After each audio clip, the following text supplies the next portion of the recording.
ಕಟ್ಟಡಗಳು ತೆರಿಗೆ ಬಾಕಿ ಉಳಿಸ್ಕೊಂಡಿದೆ ಅಂತಲ್ಲ ಸರ್, ವಿಧಾನಸೌಧ, ರಾಜಭವನ, ವಿಧಾನ ಪರಿಷತ್ ಎಷ್ಟು ಕಟ್ಟಡಗಳು ಬಾಕಿ ಉಳಿಸ್ಕೊಂಡಿವೆ, ಹೆಂಗೆ ರಿಕವರಿ ಮಾಡ್ತಿದ್ದೀರಿ? ಒಟ್ಟು ಸರ್ಕಾರದು, ಕೇಂದ್ರ ಸರ್ಕಾರದು, ರಾಜ್ಯ ಸರ್ಕಾರದು ಸುಮಾರು 100 ಮೇಲ್ಪಟ್ಟು ನಾವು ಬೃಹತ್ OTS ಇದ್ದಾಗ ಅವರು ಅದಕ್ಕೆ ಸದುಪಯೋಗ ಮಾಡಬಹುದು ಅಂತ ದೃಷ್ಟಿಯಿಂದ, ಯಾಕೆಂದರೆ ಅಲ್ಲಿ ಪೆನಾಲ್ಟಿ ಮತ್ತು ಇದು ಇಂಟ್ರೆಸ್ಟ್ ಎಲ್ಲ ಜೀರೋ ಆಗಿ 1/3 ಅಮೌಂಟ್ಗೆ ಸೆಟಲ್ ಆಗಿಬಿಡುತ್ತೆ ಅಂತ ದೃಷ್ಟಿಯಿಂದ ನಾವು ನವೆಂಬರ್ ಒಳಗಾಗಿನೇ ಕಟ್ಟಬೇಕು ಅಂತ ಎಲ್ಲರಿಗೂ ನೋಟಿಸ್ ಕೊಟ್ಟಿದ್ದೀವಿ ಆ ಟೈಮ್ಗೆ.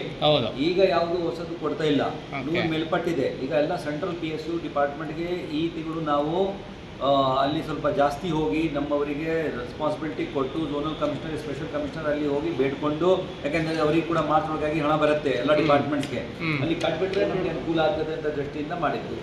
ಈಗ ಸರಿ, ಯಾವಾಗ ರಿಕವರಿ ಅವರು ಕಟ್ತಾರೆ ಅಂತಾರೆ 10-15 ವರ್ಷಗಳಿಂದ 16 ವರ್ಷಗಳಿಂದ ಆಗದೆ ಇರುವಂಥದ್ದು ನಮ್ಮ ಕರ್ತವ್ಯ ನಾವು ಮಾಡಬೇಕು. ಓಕೆ, ವಿಧಾನಸೌಧ ಎಷ್ಟು ಸರ್, ರಾಜಭವನ ಎಷ್ಟು ಸರ್? ಅದು ಎಕ್ಸಾಕ್ಟ್ ಆಗಿ ನನಗೆ ಬೆಳಗ್ಗೆಯಿಂದ ಫೋನ್ ಬರ್ತಾ ಇದೆ. ಓಕೆ, ಬಟ್ ನಾವು ಇತ್ತೀಚೆಗೆ ಯಾವುದು ಇಶ್ಯೂ ಮಾಡಿಲ್ಲ. ಇದು ಯಾಕೆ ಎಲ್ಲರೂ ಕೇಳ್ತಾ ಇದ್ರೆ ಗೊತ್ತಿಲ್ಲ.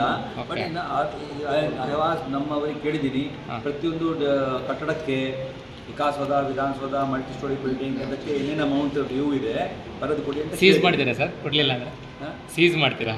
ಇಲ್ಲ ಸರ್. ಈಗ ಬಜೆಟ್ನಲ್ಲಿ ಏನು ನಿರೀಕ್ಷೆ? ಸಾರ್ವತ್ರಿಕ ಕಚೇರಿಗಳಿಗೆ ಆದರೇನು ಮಾಡಲಿಕ್ಕಾಗಲ್ಲ. ನಾವು ನಮ್ಮ ನಿಯಮ ಪ್ರಕಾರ ಎಷ್ಟು ಬರುತ್ತೆ ಅಂತ ಹೇಳ್ಬೋದು. ಈಗ OTSನಲ್ಲಿ ನಿಮಗೆ ಸೆಟಲ್ ಮಾಡಲಿಕ್ಕೆ ಸುಂದರ ಅವಕಾಶ ಇದೆ, ಅದಕ್ಕಾಗಿ ಪತ್ರ ಬರೆದಿದ್ದು, ಅದು ಯಾವ ತಪ್ಪಿಲ್ಲ. ಬಜೆಟಿಂದ ಏನು ನಿರೀಕ್ಷೆ ಮಾಡ್ತಾ ಇದ್ದಾರೆ? 8,000 ಕೋಟಿ ನಿರೀಕ್ಷೆ ಭಾಳ ಬರ್ತಾ ಇದೆ ಬಜೆಟ್. 7ನೇ ತಾರೀಕು ಹೇಳ್ತೇವೆ. ಪರವಾಗಿಲ್ಲ ಸರ್, ನೀವೇನು ಪ್ಲಾನ್ ಮಾಡ್ತಿದ್ದೀರಾ? ನಾವು ನಮ್ಮ ಬೇಡಿಕೆ ಇಟ್ಕೊಂಡಿದ್ದೀವಿ, ಸರ್ಕಾರ ಕೂಡ ಸಹಾನುಭೂತಿ ಪೂರ್ವಕವಾಗಿ ತಗೋತೀವಿ.